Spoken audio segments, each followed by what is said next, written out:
recording with Dr. Federer, Dr. William Federer, author, and I got it to read this time instead of butchering it like it did last time. Socialism, the real history from Plato to the present, how the deep state capitalizes on crises to consolidate control.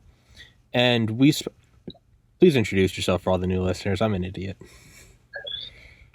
Yes, well, this is Bill Federer, and great to be with you, Tommy. So last time we spoke about, well, your book, and I'll put it in the description as always. It's a fantastic book.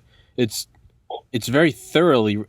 I feel like normally a book that covered the topics you cover, I feel like it would normally have to be like a War and Peace length book, but you banged it out in a relatively short book. I mean, all things considered, and so really touching on, like you said, from Plato to the present.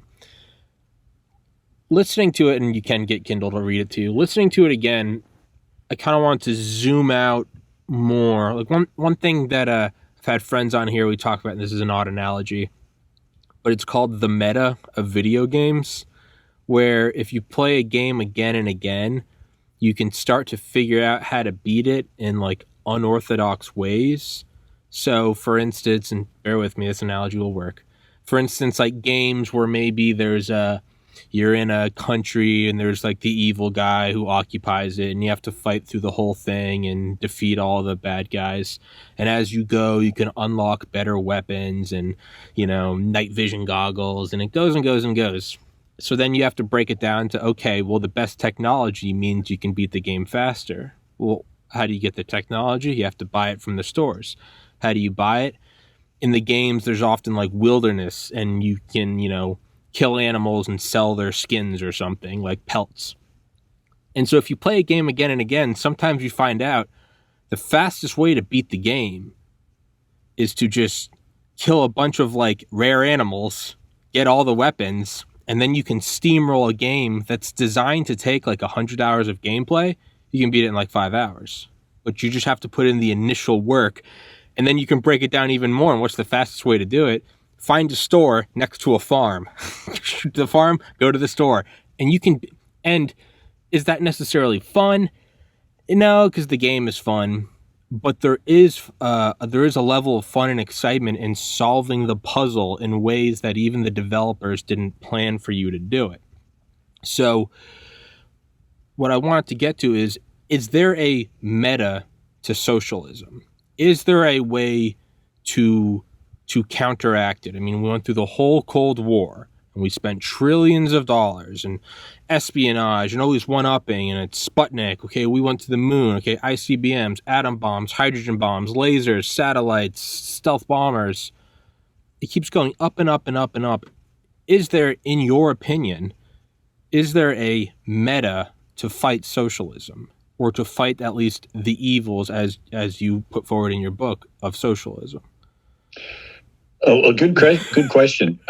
Basically, it's the study of human nature, and that human nature is lazy and selfish, and they've learned how to appeal to that. And once they get it on their side, when you train an animal, what do? You find out it's the things that it naturally wants, and you say, okay, if you want that, you've got to, jump through these hoops, and you train it. But it just wants that treat, so to speak. So socialism is a study of human nature for a dictatorship.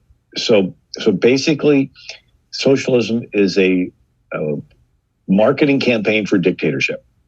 It's a bait and switch on a cultural level.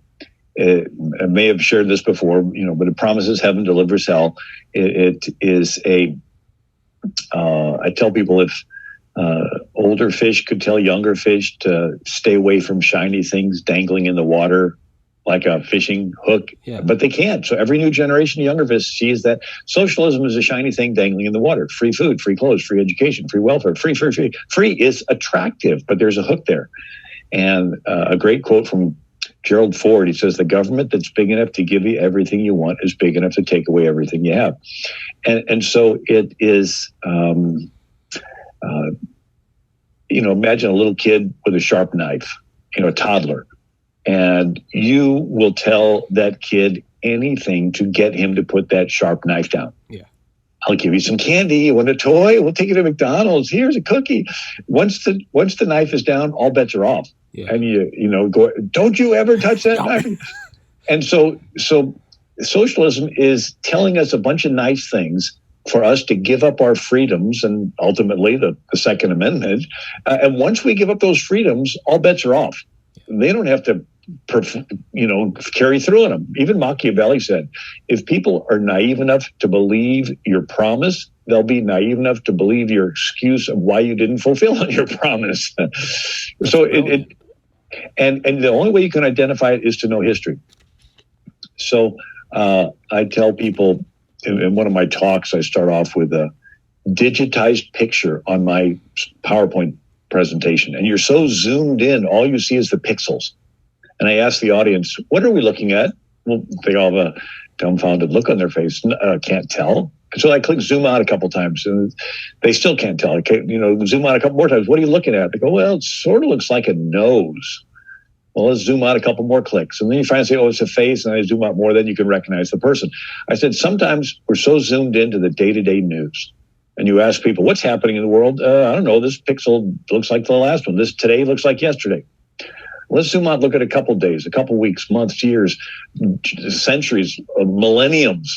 And then when you begin to come into focus, you say, oh, okay, we've gone from dictators ruling through fear and their empires keep getting bigger because with military advancements, they can kill more people. And with technological advancements, they can track more people. And the King of England was the most powerful king on the planet. The sun never set on the British Empire. He had this enormous navy with ships that had they had a tar lake down in Trinidad or someplace that made it so that the barnacles couldn't attach. So these ships could go really fast, and they got their masts from the forests of Maine. So they're really tall, these wooden masts, and so they were able to dominate the oceans. And then they had India, Australia, New Zealand, Hong Kong, British Guyana, Canada, Barbados, Bermuda, Jamaica, and America. So the King of England was a globalist. He was a one world government guy. And America's founders decided they didn't want this globalist guy telling us what to do, so they broke away and flipped it. And if it had not been for some very unique things, we would have never come into existence. Number one is we had a century and a half of practicing self-government, sort of training wheels, because Europe was the chessboard. I mean, these kings of England, they looked at America as these loser colonies that just cost them money. Right. I mean, it'd be like pouring money into an investment that never gives a return. It's like, I don't want to give any more money to these colonies. They're just wasting. And so they would say, run yourself and just don't cost me anything and don't bother me anything while I focus on this chessboard of Europe. And so it wasn't until 150 years of that they began to realize, hey, America's pretty prosperous. Let's tighten the screws. And by that time, we didn't want that. The second thing was we had a 3,000-mile ocean. And there were several instances where, the British ships were delayed because of storms and communication and allowed us. But the other one was since Britain was the most powerful, you had the second, third, and fourth biggest powerful nations helping us. So France was the second biggest nation. When they decided to join the war, Britain not only had to put down a rebellion in their colonies, they had to defend all their British colonies around the globe against the French Navy and the Dutch and the Spanish. And so the Spanish were funneling money to the revolution through a front company in Paris that they had put up 1 million francs. And this French company was funneling arms and supplies to the Americans. And the British didn't know about it. And then the Spanish also controlled the Caribbean. And there was a French guy who was the governor of New Spain named Bernardo de Galvez. And he would let the Dutch ships that would go to a Dutch island and they would bring supplies that they would swap out to an American ship. on this island, and then these ships would come up to New Orleans through what was New Spain at the time, and then Galvez would let them come up to the Ohio River, and then they would supply the Americans with arms. And the British said, "Hey, stop that!" And Galvez says no, and then Galvez took his army and drove the British out of Mobile, Alabama, and drove the British out of Pensacola, and drove the British out of all of the entire Gulf of Mexico. And he was made an honorary American citizen, and a town in Texas is named after him, Galveston. And there's a statue of Bernardo de Galvez in Washington, D.C. I think it's right across from the State Department. But here's a Spanish guy who helped America against Britain, and then the Dutch. And the Dutch were lending us money and so forth, and then smuggling supplies into us. So you had we on our own could have never defeated the British, but once France and England, France and the Dutch and Spain helped us, then Britain had to have their military resources spread out around the world. But all these things were a unique set of circumstances that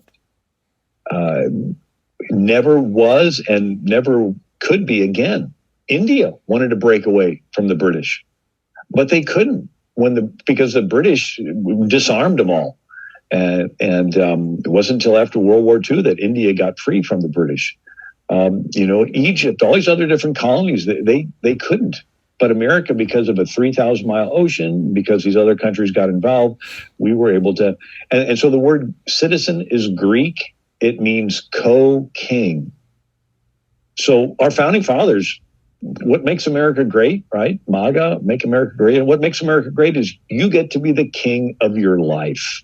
You get to decide where you want to live, who you want to marry, what career you want to pursue, what church you want to go to or not go to, what food you want to eat. You can eat pork if you want to. You don't have to wear a burqa if you don't want to. You're basically in charge of your life. It's a risk, but you get the return.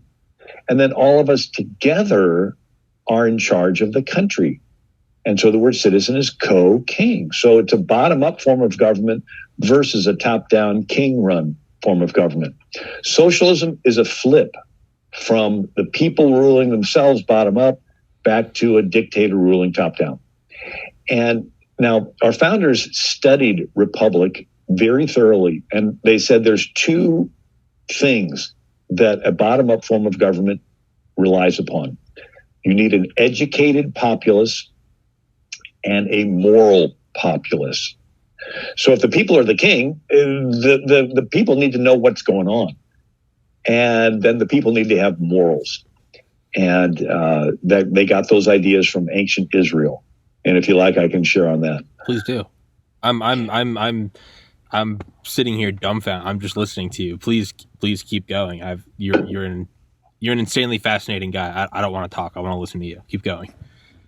Well, so the Reformation took place 1517. Martin Luther, and from the 1517 all the way through the 1500s up to the early 1600s, which is when the Age of Enlightenment started, you had a century where the scholars in Europe are not just thrilled that they can read the Bible in their own language for most of them the first time in their country's history. They were fascinated with a particular part of the Bible. And what part was that? It was the first 400-year period when Israel came out of Egypt, before they got King Saul. So it's called the Hebrew Republic. And it was the first time in world history where you had a nation with millions of people and no king. And I apologize that I may have mentioned it previously, but I spent a couple of years researching every civilization that's ever existed on the planet, all the way back to ancient Assyrians and ancient Babylonians and ancient Egyptians and ancient India, Harappan, and ancient China of 5,000 years of dynasties. And it's all kings. It's all, and it goes back to the first invention ever was the plow, right? Cain was a tiller of the soil. They went from hunter-gatherers to agriculture on farms. And then people started hitting each other with them, and they turned into weapons. And then people gravitated together for protection. They no longer felt safe on their farm, so they would move together for protection. And when you get people together, someone is a little better at knowing how to fight than the rest. And everyone says, you be our captain. And there's even a Bible story of them all going to Jephthah, and he's out in the, sort of a banished guy, but he's a reputation for fighting. And they all go to him and say, you be our captain. And so this captain would fight and you would win. That is a good thing. You survived. But then this captain would have kids and grandkids, and everybody would be appreciative of them. Everybody would want to be friends with them. Everybody would want to butter up to them. And before you know it, it began to be sort of a political family. And then it began to be more of a political machine. And then it began to turn into more like a mob, more like a gang, more like a king. And the king claimed not just to defend everybody in the city, but he wanted to keep control of what's happening. And you would have to kiss up to him. And if you didn't do and say what this king told you to do, he would kick you out of his city. That's called being ostracized or kicked out. And he would even kill you. And so what started as a good thing turned into an oppressive thing. And there's even a Bible story of Joseph was a good man in Egypt, and he helped concentrate power into the hands of the Pharaoh. And what did that Pharaoh do with this concentrated power? He did good. He fed the children of Israel. He gave them the best land at Goshen. He even gave them jobs taking care of his cattle. But then there was a new Pharaoh that did not know Joseph. And he used all of that concentrated power to oppress the children of Israel, making them slaves, making them throw their children, their boys into the Nile River. Right? And so that's the dilemma. You get a good person in, and he does something. He actually wants to streamline everything so he can do good more efficiently. But at some point, he has got to turn that power over to somebody else. And that somebody else likes their position. It's got perks to it. Everybody's, and they don't want to be challenged. And the temptation is that they use their position to squelch and squash and crush anybody that challenges them. And so it turns oppressive. And so that we've seen that recently where you have, some president, Jimmy Carter says, well, let's start a Department of Education because we want to help all the kids get smart, right? Have standards. Well, that's good. Well, now it turns into the government controlling the kids and now pushing transgendered, critical race theory. And, right, you want this money from the federal government, you've got to teach all this anti-American stuff. It's like, how did we get here with the Federal Department of Education? It started with something good. Another classic is William Howard Taft. He was the president, 27th president, if I'm not mistaken, after Teddy Roosevelt. And he then becomes the Chief Justice of the U.S. Supreme Court. He's a Republican and fairly good guy from all that we can be seen about him. And he is the first Supreme Court justice to hire a clerk. Prior to him, the Supreme Court justices had to do their own homework, right? He's the one who moved the Supreme Court out of a basement chamber in the U.S. Capitol building into its own really big, impressive building. And he's the one who began federalizing the court system. What's that? That means when the Supreme Court says it, every lower court has to honor it. Prior to him, you would have different districts and district courts, and they would make different decisions, and they did not always jive, and everybody was fine with it. Sort of like today, some states have smoking bans and others don't. Some states had blue laws where all the businesses were closed on Sunday, others don't. Some states sell marijuana and others don't. Some states have gambling, others don't. Everybody's fine with it. You sort of go to this. Back then, it was the same way with court decisions. And so William Howard Taft began to streamline it. Well, he was a Republican. He was a good guy. But then FDR becomes president. And he was going to pack the court, but then a bunch of justices died. And so he was able to put on all the people he wanted. And they were big government people. And so now they use all this so that the moment they say it, boom, it's the law of the land. They say something else, law of the land, something else, law of the land. And so all of a sudden, the Supreme Court has bypassed Congress. Congress is the branch that's supposed to make laws. And anyway, so that's the dilemma, is you have somebody that's good concentrating and streamlining the power because they want to do good more efficiently, but they're not in office forever. It eventually gets into the hands of somebody that wants to use it oppressively. So the founding fathers decided, let's just separate the power. So to them, evil was not one party or the other. Evil was concentrated power. And the answer is separated power. We saw this at the beginning of the country, where you had Alexander Hamilton, John Adams wanting a strong central government so they could have a navy and a stable currency.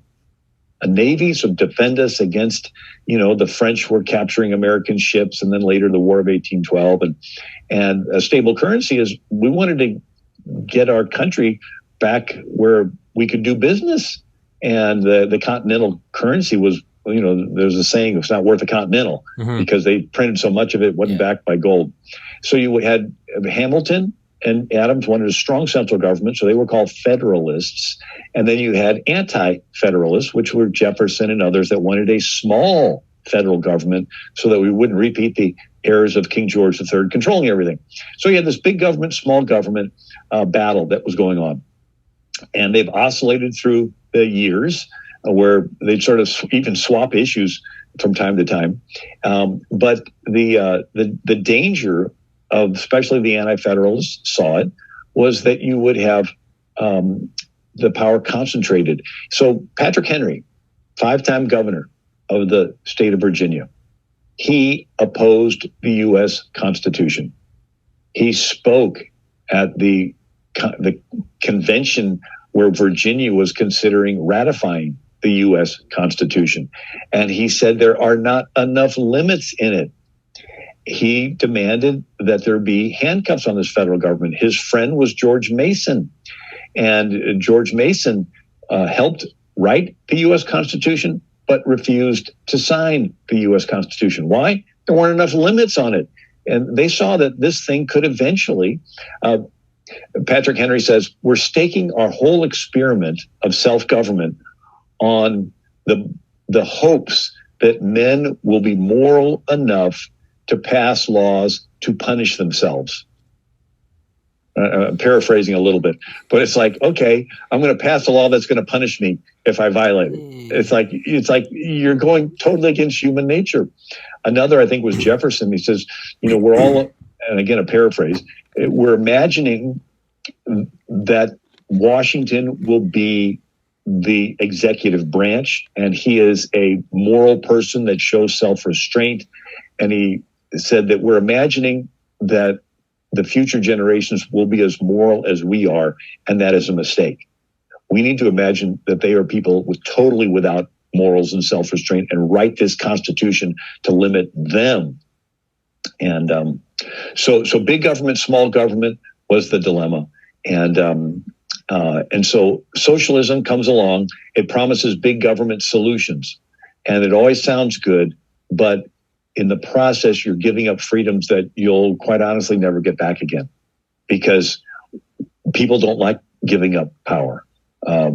Why would you do it? It takes an extreme, Eisenhower, great guy, won World War II.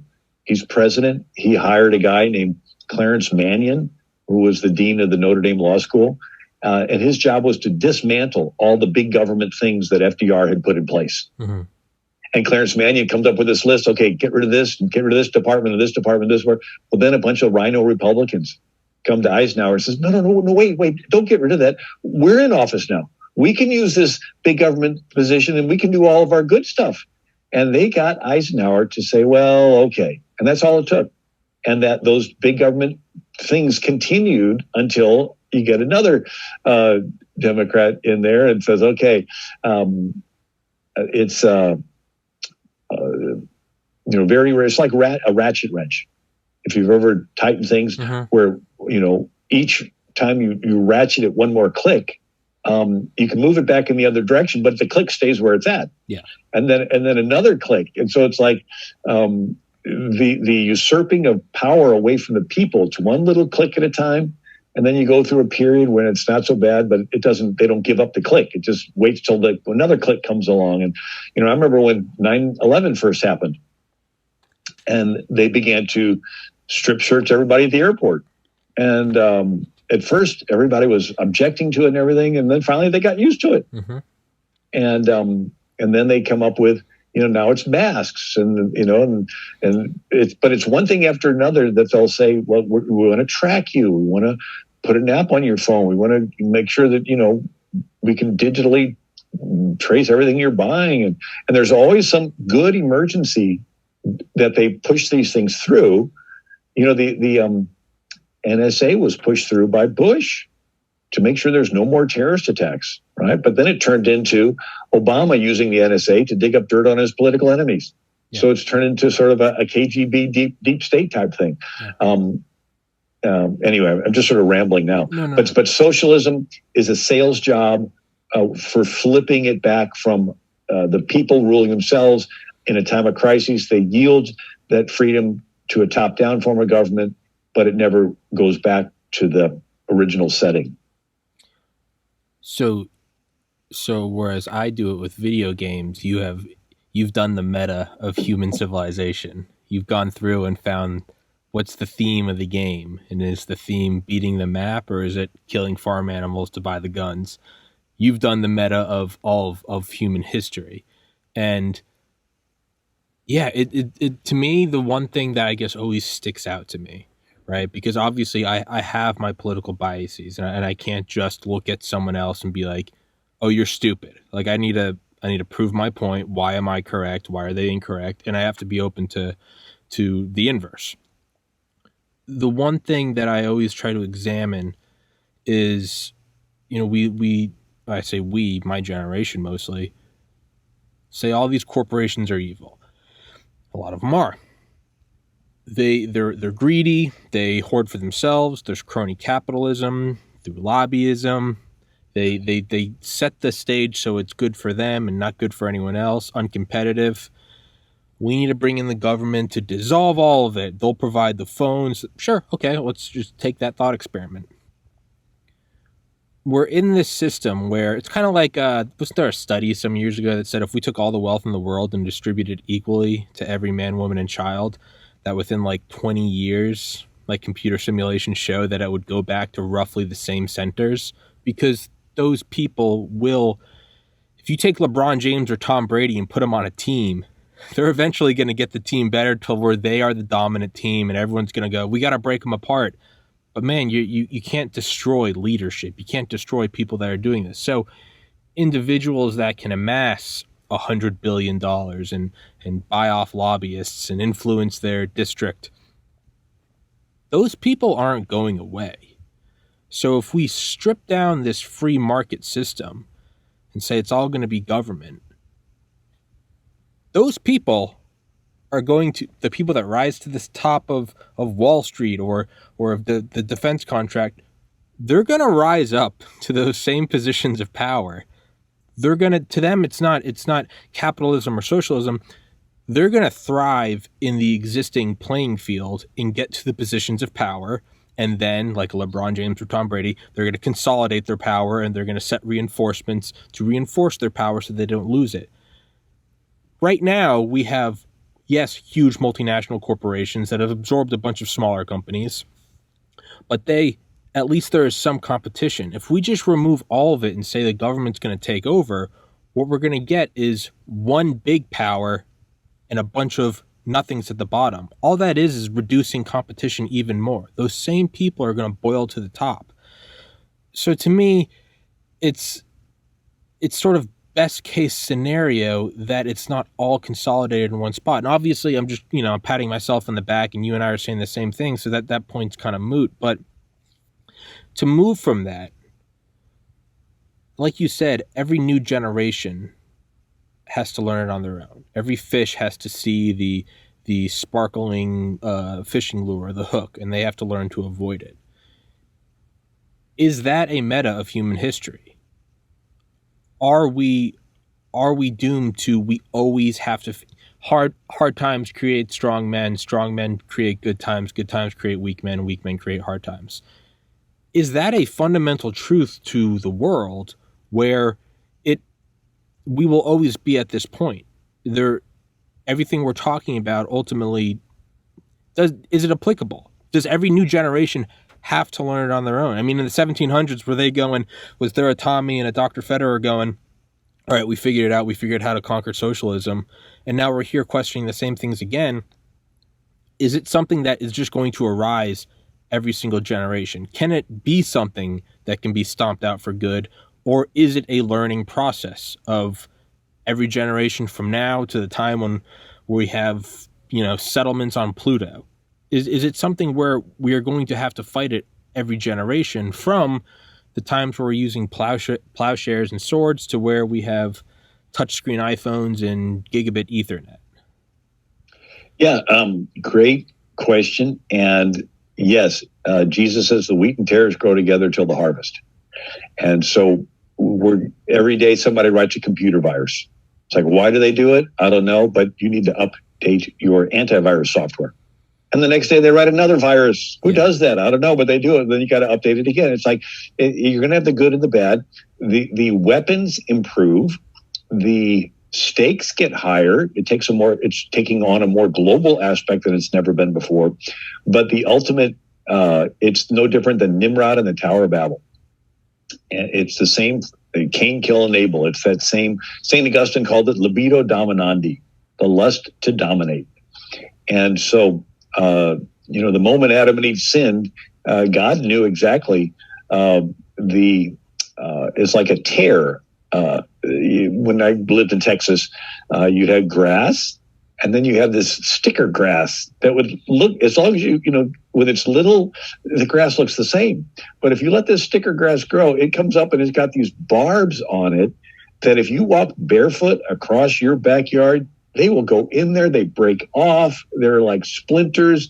I mean, but it looks the same unless you let them grow. And so God knew exactly when Adam and Eve sinned what it was going to turn into. But he's let this 6,000 year thing play out so that, the book of Revelations, it says the angels cry out, righteous and true are your judgments, O Lord. It's like everybody's going to see God. You're just in judging this wicked thing. And so it's human nature, the selfish fallen human nature that gets to play out. There's a thing in geometry called the Fibonacci sequence, or the golden ratio, or phi, PHI. So it's the little circle, little bigger circle, little bigger circle, like a seashell, like a tornado or a hurricane or a galaxy, the way it spins. And it can be used in academics to explain lots of things. Investments. They say if an investment grows at a certain rate, they can say, well, all things being considered, it'll continue to grow on this same Fibonacci sequence, golden ratio phi, and it'll eventually reach this really good investment, right? And so I decided in one of my books called Change to Chains, to study the expansion of empires on planet Earth. And so you have, again, Nimrod, Tower of Babel, and then you got the next is Gilgamesh, king of Uruk. Mm-hmm. He's the first one to build the wall around the city. And then you have Sargon of Akkad around 2250 BC, and he conquers a bunch of walled cities, considered the first empire. And then you have the king of Assyria, and for 900 years, Assyria was the biggest empire, but then it was conquered by Babylon. And then, you had Egypt for 2,000 years, and then you had Cyrus of Persia, and Alexander the Great had the biggest empire. Then the Romans had the biggest empire, and then Attila the Hun had the biggest empire, and then the Vikings had the biggest empire, and then Genghis Khan had the biggest empire. Then Islam comes along and conquers, and then you had the kingdoms of Spain and France, and finally the king of England. And so left unchecked, any one of them would have been glad to rule the world. And they had, and so that's the ultimate goal. And of course, each time you have good people responding, wanting to resist the evil totalitarian dictatorship, wanting to defend human freedom and defend the defenseless. And when power is concentrated into the hands of a dictator. Your life is only of worth if the dictator thinks you can help him. Mm-hmm. It's a class society. If you're friends with the king, you're more equal. You're not friends with the king, you're less equal. You're an enemy of the king, you're dead, or you're a slave. And it just keeps repeating itself on an ever-growing scale. And it's all ruled through fear. When the devil came to Jesus and said, bow down and worship me, and I'll give you all the kingdoms of the world for their mind to give. And you stop, and when you're reading that, you're like, whoa, that's pretty audacious. But when did the devil get all the kingdoms of the world? When Adam sinned. So Adam was in charge of the garden. We know that because he got to name everything. Naming implies authority over. You have kids, you get to name them. You're the authority over them. And so Adam named everything. But the Bible says, to whomever you yield your members, servants to obey, to him you are a servant.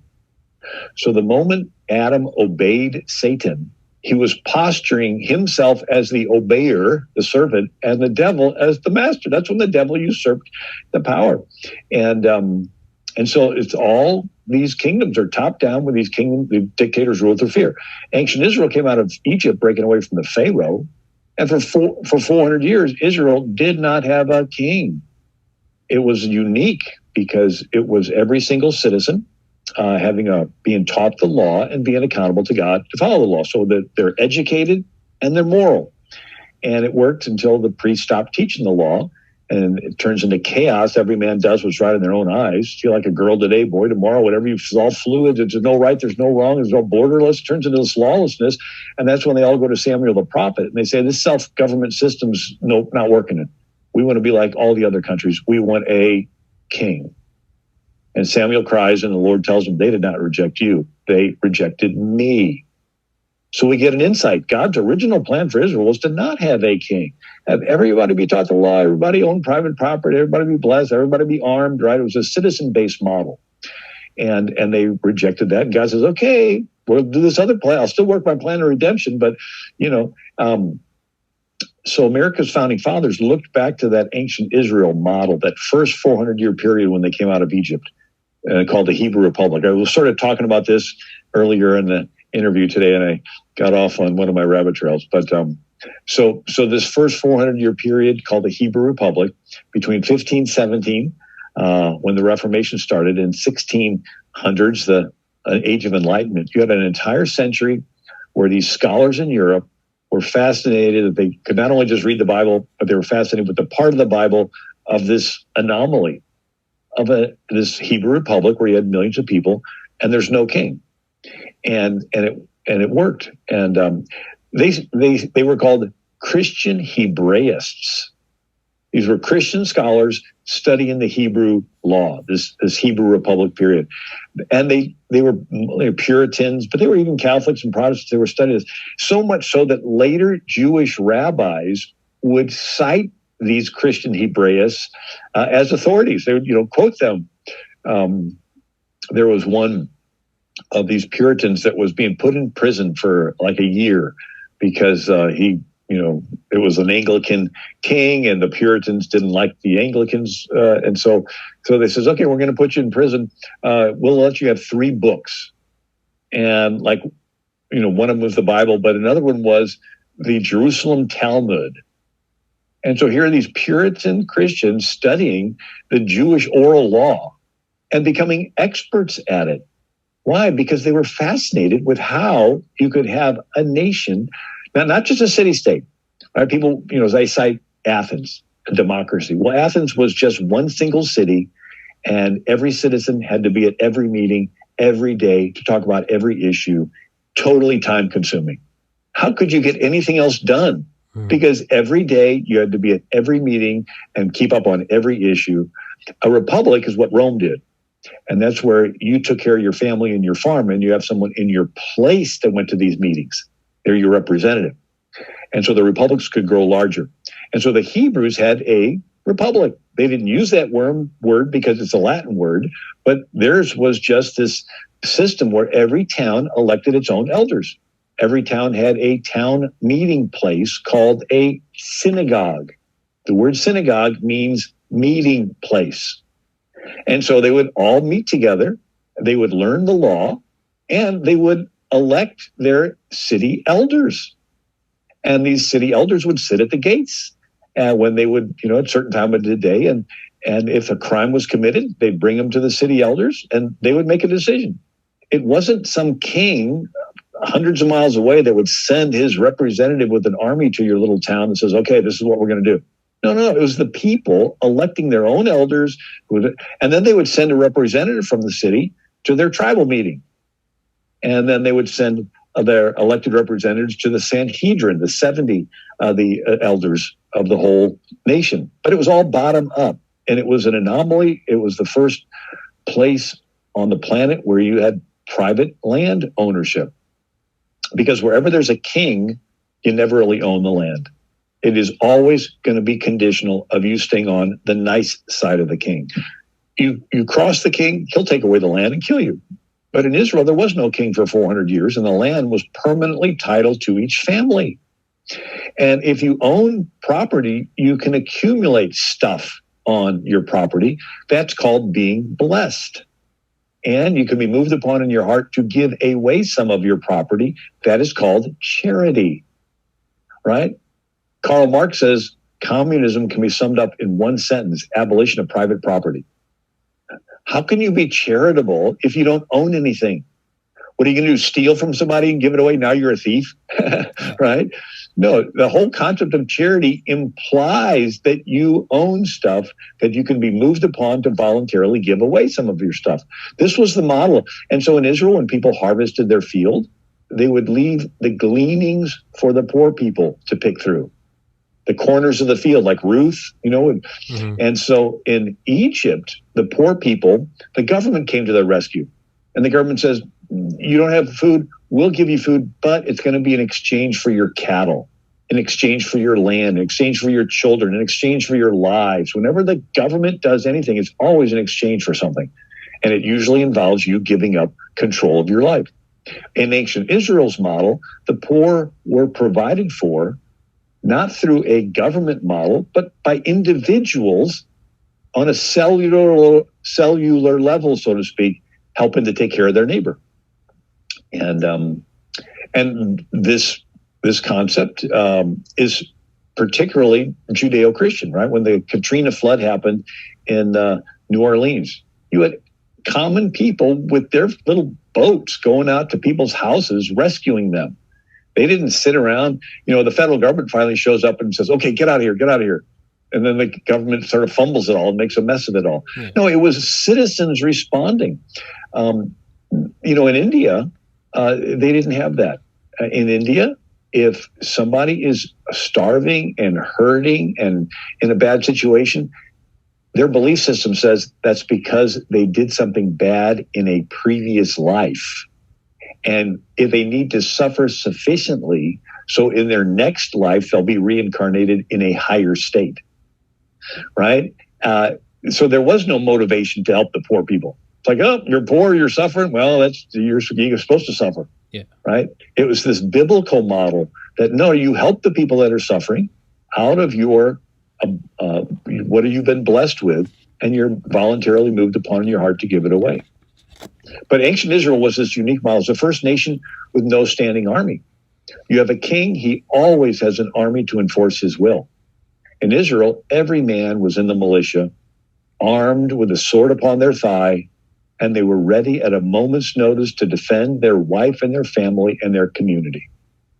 All right? And so the city elders that I mentioned, those were the exact same city elders that when they would go into battle would be their captains and their lieutenants and their sergeants, right?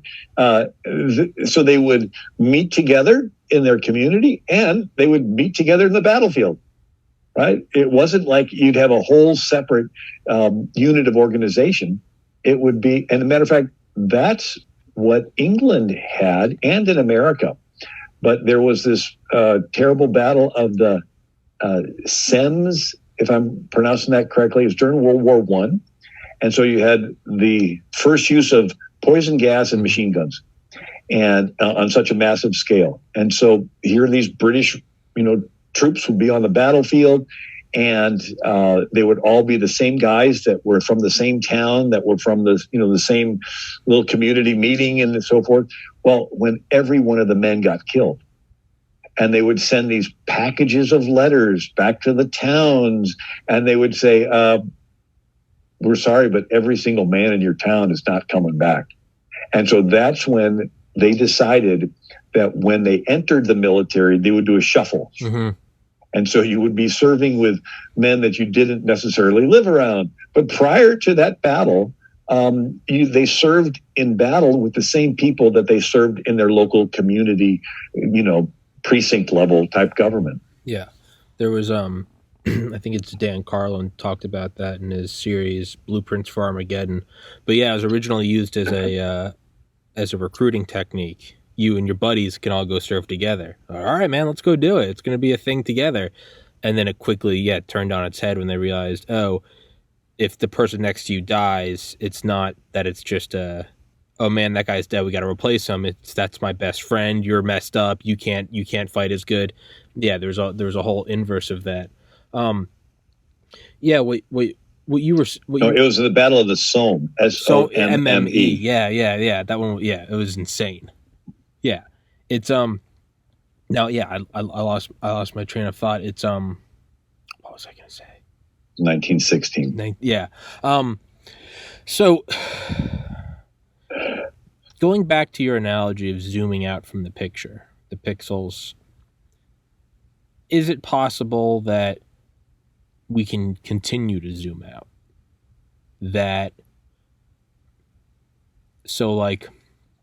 Okay, Tom Brady can win a bunch of Super Bowls, or way back in the day it was the Green Bay Packers, and then whoever. I don't know enough about football. There are dynasties, and we could call those dynasties like free republics or tyrants or whatever. They arise, they seem to be immortal, then they die down, and a new one rises, and it just keeps going.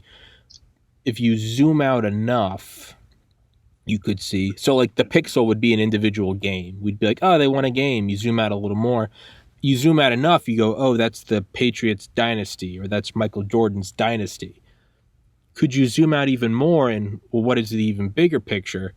There are dynasties that change hands every decade or so throughout the NFL, but what's going on all the while, and it's the NFL itself continues to exist and then make money as a business.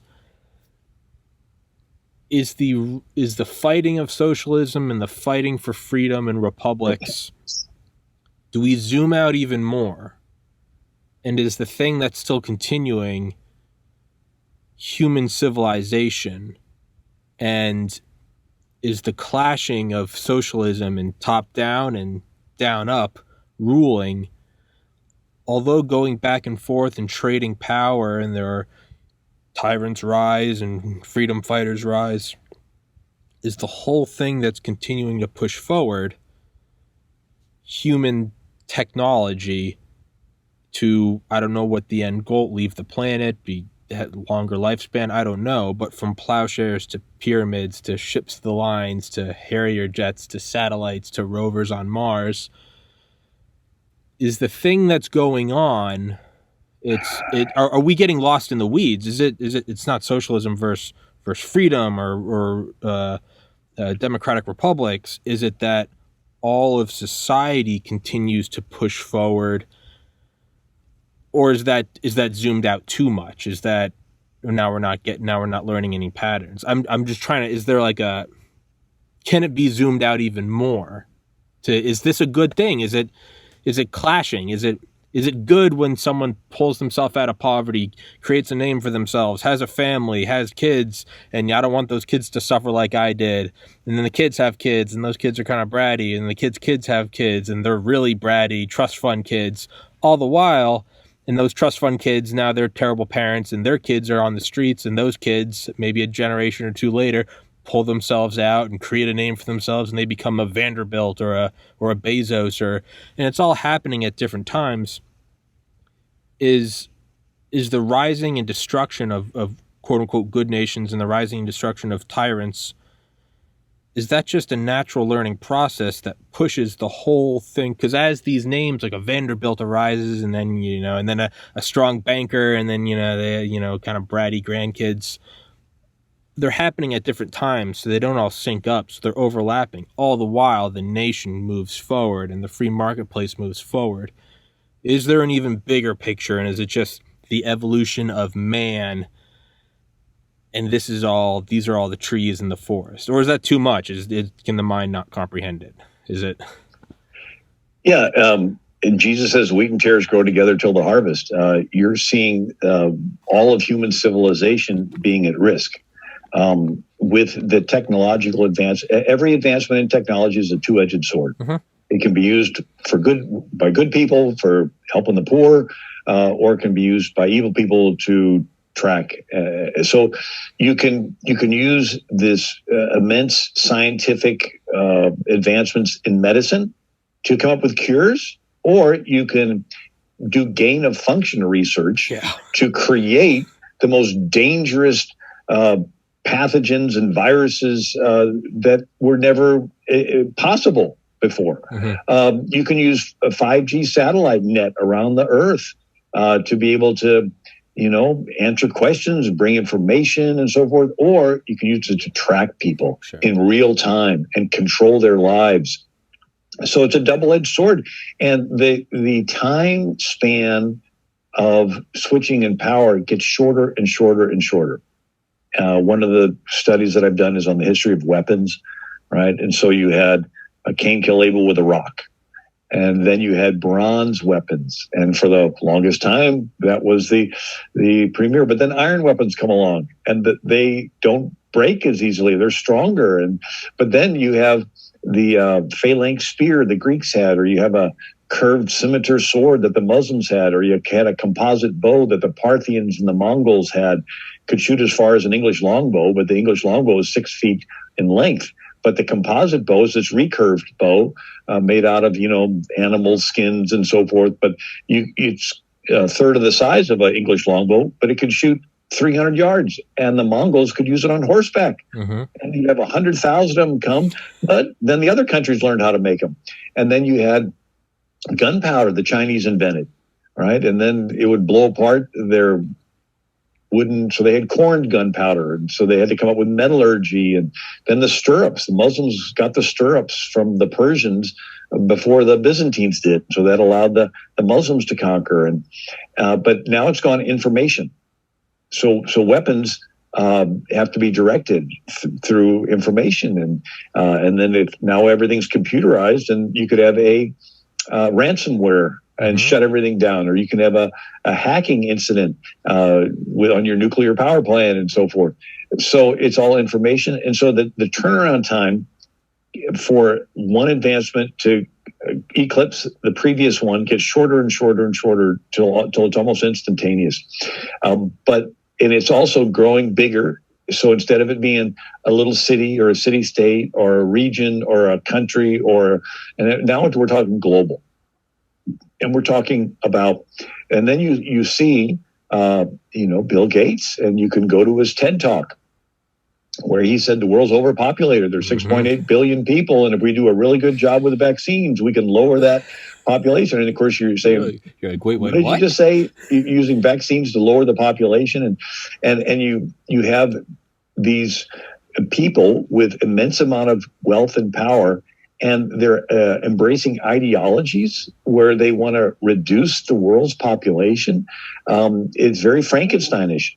And so it's we're seeing civilization. And, for the longest time, it was big government on one side and business on the other. But then there's people with, leftist type of ideologies that realize that all they had to do was buy some stock in these companies and show up at the stockholder meetings and then make resolutions that the board should be more diverse, that it should be more embracing of sexual, agendas. And then you have these corporations pushing these different things. And you're like, whoa, what happened? We always thought business was, a little more conservative, and now no. And then we see that these big businesses like monopolies, and we sort of look at politicians on a pedestal. They look at politicians as servants for hire. Mm-hmm. They're like, hey, we need to hire a new congressman, to get up there and to push through this bill that gives my corporation favorable status. Okay, put some money behind this guy. And the guy gets elected, and they call him and they say, okay, this is the bill we want. This is the bill we don't want. You do what we say. Yeah. We hired you. We bought you. We paid for your campaign. And so they'll go out and give a nice speech to appease their naive, base. But then when it comes to shove, they'll push the agenda of. So it's, if there is to be a distinction, it would be small business versus big business, because the big business, for a large part, is in bed with big government. It used to be you'd have one party that was for small government, one party was for big government. Now you have, Democrats want big government to push their agenda, and rhinos want big government, right? It's a small percentage of, the conservatives. They say, no, we want smaller government, smaller education. If we get rid of all these little small schools, we can have one big high school, and we can have the best sports team equipment and stadiums. Yeah, but you're going to be further away from the parents, further away from their communities. You can push more of your liberal agenda. Nobody can track down where it's all coming from. When you have a small, neighborhood school where the parents know every kid, and if the kid steps out of line and gets into a fight on his way home, everybody's going to know about it, and it's going to have more accountability. And but so bigger is not always better. Mm-hmm. It's and so anyways, so the idea is our founders wanted to take the concentrated power and separate it. It didn't matter if it was concentrated in business. The British Empire. We talk about it having a king, but it was in bed with the British East India Company. Mm-hmm. So here is a company, and they, in 1770, this company took over Bengal and a lot of India, and there was a famine. And, you read that famine was partly because of weather, but partly because the British had put all these people to work doing stuff that they normally weren't doing. And so the food wasn't being, addressed as the production. And so when this famine hit, like 10 million people died in Bengal. And this British East India Company was on the verge of bankruptcy.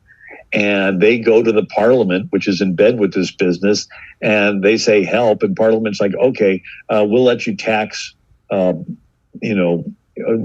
colonies, basically. We'll let you, and we'll shut off the colonies from having any other goods brought in from anybody other than you, and we'll cut out the middlemen to put out of business a whole lot of the little small colonial businesses, so that you can sell directly to the consumer and all this kind of stuff. But it was big government in bed with big business.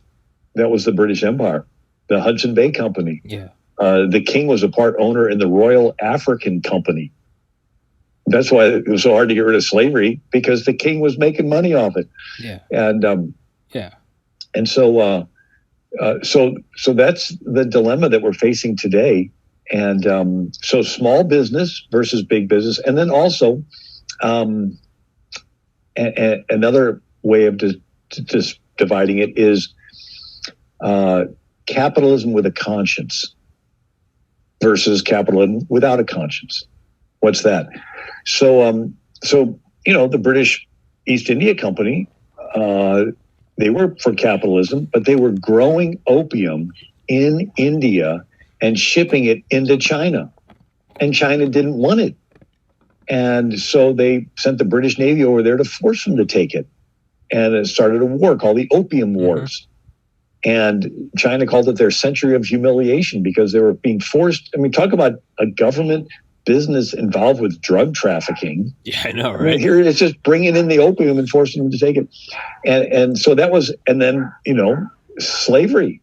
It's capitalism, but you're enslaving human beings. So in America and in other different areas, but you had Christian people with money, and they were using that money for good. And when you read it, I was in Dayton, Ohio, and they had a big, massive flood one time. And there was no FEMA, there was no emergency government assistance program. And so you had the National Cash Register Company and the, which turned into IBM eventually, I think. I could be mistaken on that. But you had auto manufacturing, and I think that's also where the Wright brothers came from. But basically you had these corporations pitched in the money, and they used their factory facilities to dispense food and clothing and so forth, and they helped rescue the community. So it was capitalism with a conscience. And so it's not so much that the money is good or bad, it's who has it, and are they using it for good or bad? And that's where morality comes in. Mm-hmm. And if the majority of the country is a Bible teaching, and what I mean by that is where it says, whatever you do to the least of these, my brethren, you've done unto me. One of those, and I probably need to go here fairly soon. One of the critical race theory exercises that they do with students is they line everybody up on a field at the starting line. And then they say, well, if you're from a family with two parents, take a step forward. And some of the kids step forward and the other ones stay on the starting line. And then they say, now, if you're a family that lived in a safe neighborhood, take a step forward. And if you were able to, go to college, step forward. And if you were able to do this, step forward. And so pretty soon you see these kids way ahead. And then the kids that are still on the starting line. And they're saying, well, see, they had this unfair head start. And so we need to use this critical race theory to even it up so everybody starts to the same place. It's a lie. Why is it a lie? Where is the finish line? The finish line for those with a biblical point of view is standing before the Lord and him saying, whatever you did to the least these, my brethren, you did unto me. When, Lord, did we visit you into prison? And when did we see you sick and take care of you? And when did he say, whatever you do to the least of these, my brethren? So what that you've got lots of stuff? What matters is the finish line is, did you help other people with all of that stuff? Did you give? Did you help? Right? It's not, if there is no God in the picture, then it's just how much selfish things can you accumulate before you die and leave it all behind. Yeah. And that's the secular view. So education teaches you how to do something, and religion teaches you, should you do something? Okay. So it's not just science. Oh, we can use this science and we can, solve all these diseases and bring the cures. But if you have people with no morals using this science, they can do gain of function research and create terrible diseases. Yeah. And, so the, science and education tells you what you can do, and it's morality that tells you what you should do. Yeah. And that's where the Christian teaching comes in. Yeah, right. Yeah, you could use nuclear power to desalinate ocean water, or you can use it to build bombs. And it's which one do you want to do? Can you send me your study on the history of weapons? Can you email that to me? To be honest, I don't know if I've got it in one concise article, but I share about it when I'm giving talks. I was gonna say that would be a really cool episode just to hear your study on weapons. But yeah, well, if you can't find it, if you can still give the talk, man, I'd love to do that sometime. That'd be awesome. Yeah. Well, it's the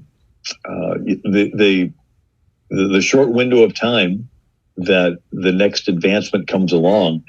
It was Alexander the Great had the phalanx spear. It's a big, long, like a 12-foot spear, and they march in formation with them pointing up in the air, and then on a particular command, they could all lower them between the guy in front of them and the guy in front of them and the guy in front of them. So if an army's charging, the army can't even get within 12 feet of the first line of soldiers because of these long spears.